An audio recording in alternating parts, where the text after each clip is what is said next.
Confira agora o quadro de entrevista com o tema Uma visão espírita sobre a questão do alcoolismo.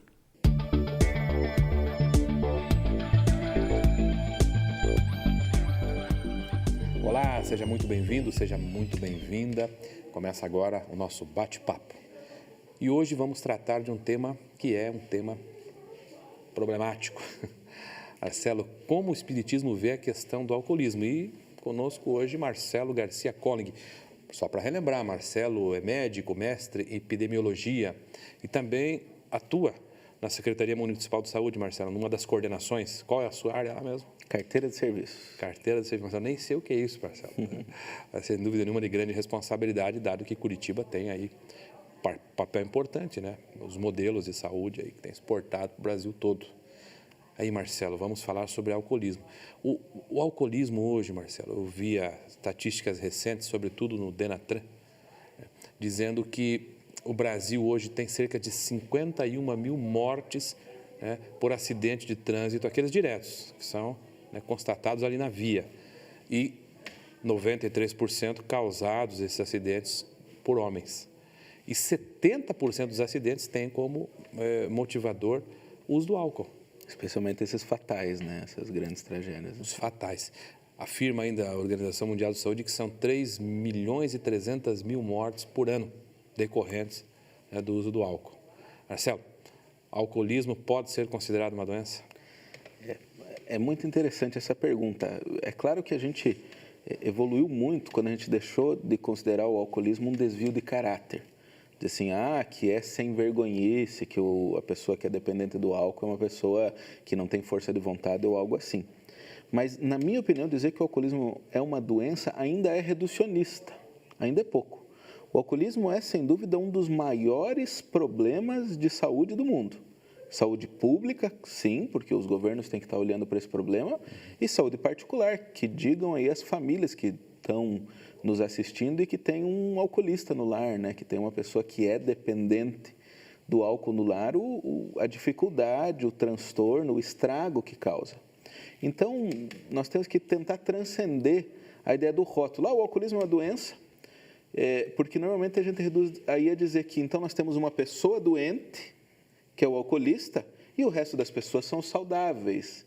E muitas famílias caminham para esse equívoco, assim, dizer, não, ali, está ali a pessoa que é doente. Não, é ele que tem câncer, não sou eu que tenho câncer, é ele que tem alcoolismo, eu não tenho nada a ver com esse alcoolismo. É necessário que a gente tenha um entendimento um pouco ampliado disso. Então, o alcoolismo é um problema de saúde importante, o alcoolismo não é uma questão de força de vontade, uma questão pessoal, assim, que pudesse ser um demérito puro e simples, mas o alcoolismo é também o sintoma de um sistema doente. Então, enquanto o problema de saúde pública é um sintoma de uma sociedade doente que a gente vive, e numa família ele pode ser um sintoma de uma relação familiar doentia. E cada pessoa que tem alcoolismo daí vai ter que ter o seu problema avaliado de uma maneira muito pessoal. Algumas vezes vai ser realmente uma preponderância individual, e daí a gente vai dizer aquela doença clássica, né? Ele é um doente, alcoolista. Outras vezes vai estar, talvez, um papel do meio mais importante até do que o dele. Não poucas vezes o meio incita, provoca na pessoa um comportamento de dependência. Várias dependências, dentre elas a do álcool também. Então, você vê que não é tão fácil assim de dizer o alcoolismo é uma doença, não é uma doença. Eu acho que ele é mais do que isso, é um grande problema. E onde está, nós temos que, então, ter uma compreensão maior para conseguir lidar, né? A nossa questão toda é conseguir lidar com ele de alguma maneira. Então, Marcelo, existe um parâmetro a partir do qual a gente possa dizer que o alcoolismo, que defina o alcoolismo, já que o alcoolismo é uma doença, sim, segundo essa visão, há um parâmetro para definir? Um copo, 2 copos, 3 copos? Exato. Então, do ponto de vista do consumo individual, né, as pessoas colocam metas, que também não são completamente verdadeiras. Algumas coisas são claras. Por exemplo, você falou dos acidentes de trânsito, né? Quando uma pessoa sofre um acidente grave de trânsito e estava sob efeito do álcool, ela já é considerada dependente química, porque ela se submeteu a um risco exagerado, desproporcional, sabendo do risco que causa, né, do risco relacionado ao uso do álcool, ela mesmo assim se jogou. Então, essa pessoa tem um problema sério com o álcool. Sobretudo se ela tiver habilitação, né? Porque ela está orientada. Isso, então é mais do que a quantidade que se consome. A quantidade é um referencial, claro. Uma pessoa que toma 2 litros de destilado por dia é uma pessoa que tem dependência do álcool. Agora, algumas pessoas querem estabelecer cortes muito rígidos. Ah, não, são 3 doses para o homem por dia, 2 doses para a mulher por dia. Não dá para dizer, que depende do metabolismo de cada um. Então, eu prefiro olhar o problema do alcoolismo sob uma outra ótica. Quais são as consequências dele para a pessoa? Então, a pessoa começa a perder dias de trabalho, porque está de ressaca, porque estava embebedada, porque chegou lá bêbado e as pessoas disseram para ela não trabalhar. Essa pessoa tem um problema, claramente, com álcool. A pessoa perdeu o rendimento escolar. Estava lá, era um estudante, estava na faculdade ou fazia algum curso e não consegue mais funcionar. Essa pessoa tem um problema com álcool ou as consequências familiares disso. Então, a gente consegue medir na família em que ponto ela está toda sendo enredada pelo problema do alcoolismo.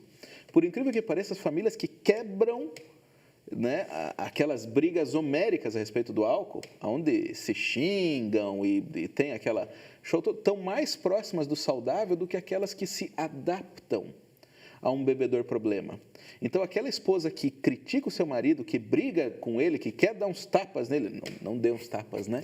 Mas que tem vontade de fazer essas coisas, ela está mais próxima do saudável do que aquela que liga para o chefe para dizer, olha, meu marido está meio doente, teve um problema na família, para cobrir a ressaca dele. Ou que deixa um dinheirinho ali embaixo do vaso, que ele sempre vai pegar para beber, ou abastece a geladeira com a bebida. Essas coisas acontecem por motivos diversos, né? Mas elas mostram uma adaptação que daí torna esse problema do alcoolismo muito mais difícil de se resolver.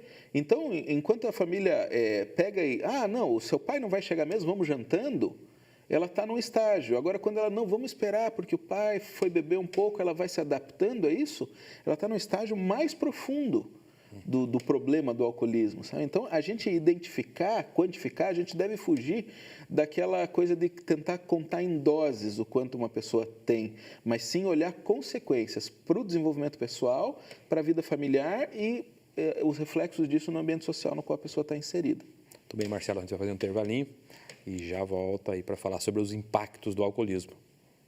Fique conosco. Aguarde um instante só. Vamos para um breve intervalo e logo voltaremos com a segunda parte da entrevista. Não saia daí!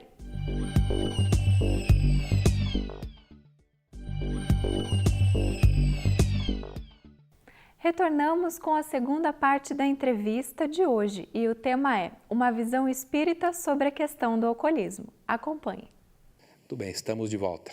Marcelo, bom, acho que vale a pena explicar também para o nosso telespectador que hoje a nossa conversa é sobre a compreensão do problema do alcoolismo, né? Sim. Sem compreensão não tem como manejar. Então, hoje nós vamos tentar aprofundar na compreensão para, num outro momento, falar um pouquinho sobre o tratamento, né, sobre como lidar com essa situação. Como lidar, que sem dúvida é um outro assunto bem grave.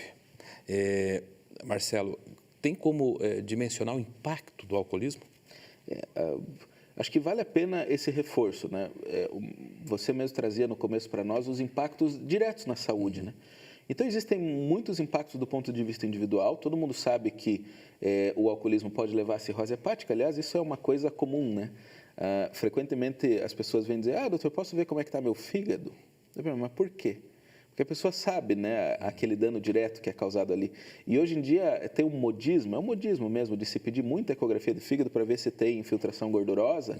E daí isso tem gerado aí problemas em casa. Como você tem gordura no fígado? Você anda bebendo e tal? Está tentando me esconder as coisas e tudo mais. Mas a cirrose é sim um problema gigantesco de saúde, né? Compromete absolutamente a qualidade de vida da pessoa, mas não está longe de ser o único problema individual do alcoolismo, né? No próprio corpo, ela ainda vai estar relacionada ao surgimento de vários tipos de câncer. O álcool muda um pouco o nosso metabolismo e pode favorecer o surgimento de câncer. Gastrite é um problema frequente, problemas respiratórios, a obesidade. Normalmente, o alcoolismo, a não ser na fase muito final, quando a pessoa só bebe e não come mais nada, está relacionado ainda à obesidade, fora os transtornos de saúde mental. Não estamos falando só da dependência do álcool, enquanto a dependência química já é um transtorno, mas a prevalência de depressão, ansiedade, pânico, fobias e outras doenças nos alcoolistas é sempre maior. A demência surge mais precocemente. Algumas pessoas dizem, está lá porque é conservado no álcool. Destruído no álcool. conservar. O álcool não conserva nada no nosso corpo, o álcool só destrói no nosso corpo. Então, tem todo esse impacto individual. Agora, quantas famílias destruídas pelo álcool? Quantas separações tem o álcool envolvido? Quantas crianças com problema de comportamento porque tem aquele pai ausente, aquela mãe com comportamentos exóticos e tudo mais, que ficam fixados nela e levam a formar aí um cidadão que depois vai ter todos os suas dificuldades de ajustamento. E mais, o quanto o alcoolismo pode influenciar lá nas crianças. Porque às vezes a gente esquece de medir esse impacto, né, do exemplo que o alcoolista está passando para os filhos, de que maneira ele pode estar estimulando determinados comportamentos no seu filho. A violência intradoméstica, a violência urbana que está relacionada ao alcoolismo, assassinatos, mortes, o trânsito que você tinha falado, e os nossos grandes problemas sociais, porque à medida que a gente investe muito do dinheiro em tentar combater alguns desses problemas, também falta para outras coisas. As pessoas dizem, né, o álcool é muito tributado. Então, o álcool acaba sendo uma fonte boa para o governo de arrecadação. Bobagem. Para cada dólar, né, porque os estudos que os americanos, os europeus fazem são talvez mais acurados nesse sentido, para cada dólar arrecadado com impostos, gasta-se 6 com todos esses danos que a gente viu, não só os danos diretos à saúde, mas a previdência social... Validez, aposentadoria precoce, né, incapacitação mesmo. Então, é um dano. Esse dinheiro faz falta para outros benefícios que poderia a população estar recebendo e está tendo que gastar nesse sentido. Então, você vê que em todas as esferas, o alcoolismo é um agente da destruição, fora o fato de que ele pode ser porta de entrada para outros vícios mais rapidamente destrutivos, né? Como o uso das drogas ilícitas, a maconha, o crack, a cocaína e outros aí que podem vir como codependência no alcoolismo. Marcelo, como é que a gente pode compreender o alcoolismo do ponto de vista espiritual? Essa é uma questão interessante, né? Porque todas as doenças, elas têm um propósito na vida das pessoas, né? A gente vem com determinadas doenças para chegar a algum lugar. Algumas doenças é Deus puxando a nossa orelha de alguns excessos que a gente comete. E daí acaba encontrando aí algumas limitações na vida, como a gente mesmo já falou em algumas outras entrevistas até. Mas e o alcoolismo, onde é que entra nesse ponto, né? O que será que Deus poderia querer com essa história das dependências? Bom, as dependências dão profundos ensinamentos para o espírito. Às vezes, a gente só vai se dar conta disso depois que desencarna. Das escolhas que a gente fez, né? Desencarna. Então, depois que a gente morre, nosso espírito continua vivo. E ele vai olhar para a sua vida, aquele que foi dependente químico a vida toda, e isso vai dar para ele reflexões diferentes daquela pessoa que morreu depois de um câncer, ou depois de um problema pulmonar, ou disso ou daquilo. Vai mostrar como ele se rendeu à matéria, em primeiro lugar. Então, ele está ali como uma prova mesmo. A pessoa que vem com essa tendência, essa estímulo, essa facilidade de desenvolver o alcoolismo, porque, bom, nós podemos falar um pouquinho sobre a origem do alcoolismo também, né? Não é uma coisa simplória assim. O alcoolismo está relacionado a fatores genéticos. Tem famílias que têm uma tendência a essa susceptibilidade a dependências de uma maneira geral e ao alcoolismo em particular. Então, você pega gêmeos dessa família, separa eles, cria em culturas diferentes, famílias diferentes, os dois vão ter uma tendência a desenvolver o alcoolismo quando encontrarem com álcool no caminho dele. Então, tem um componente genético, tem um componente ambiental. Sim, você também adota uma criança de outra carga genética, põe na família de um alcoolista, ela também vai ter aí esses estímulos e tem um índice maior de alcoolismo do que se não fosse para lá. Tem fatores sociais, essa coisa do status do álcool ser bacana, de ser cult, de você tomar um uísque e aquilo ser uma coisa cool, ser uma coisa, você ser descolado, isso, aquilo, e ser muito bem aceito. Quando a gente começar a olhar para as pessoas que bebem como a gente olha para as pessoas que fumam, assim, meu Deus, o que você está fazendo? Aquilo vai mudar um pouquinho também, né? Então, espiritualmente, a pessoa que traz essa carga genética, essa tendência, isso é uma prova para ela aprender a lidar com esses convites materiais, aprender a superar, aprender a colocar outras prioridades na vida dela e não se entregar apenas aos impulsos materiais. E ela vai ter que lutar contra isso a vida inteira. Então, tem um propósito também nessa tendência, não no alcoolismo em si, que foi a falência da pessoa que não conseguiu lidar com aquilo, mas nessa tendência, nessa dificuldade, também está tudo debaixo da batuta da providência e nos desafiando para que a gente aprenda a ser melhor a cada dia. Tudo bem, Marcelo. Se você quiser, nesses 20 segundos finais, destacar qual é a principal consequência espiritual do alcoolismo. O alcoolismo é o grande roubador de oportunidades na vida da pessoa. Rouba a oportunidade de você construir muitas coisas, porque a gente sempre nasce com uma potencialidade enorme. E um alcoolista tira essa potencialidade, às vezes, dos filhos, da esposa e não só dele mesmo. Então, nós devemos sempre entender que o alcoolismo está ali cerceando muito as pessoas. E a maior consequência vai ser depois a consciência pesada das oportunidades malversadas e da destruição mesmo, que a gente pode ter, a marca negativa que pode ter deixado naqueles que conviviam e que esperavam de nós algo mais no suporte. Então, sim, é desastroso espiritualmente falando a presença do alcoolismo naquela encarnação. Muito bem, Dr. Marcelo Garcia. Muito obrigado pela sua presença mais uma vez conosco. Voltaremos para falar do tratamento. Vamos falar do tratamento, numa oportunidade breve. E você que nos acompanhou, fique conosco, que o programa ainda continua.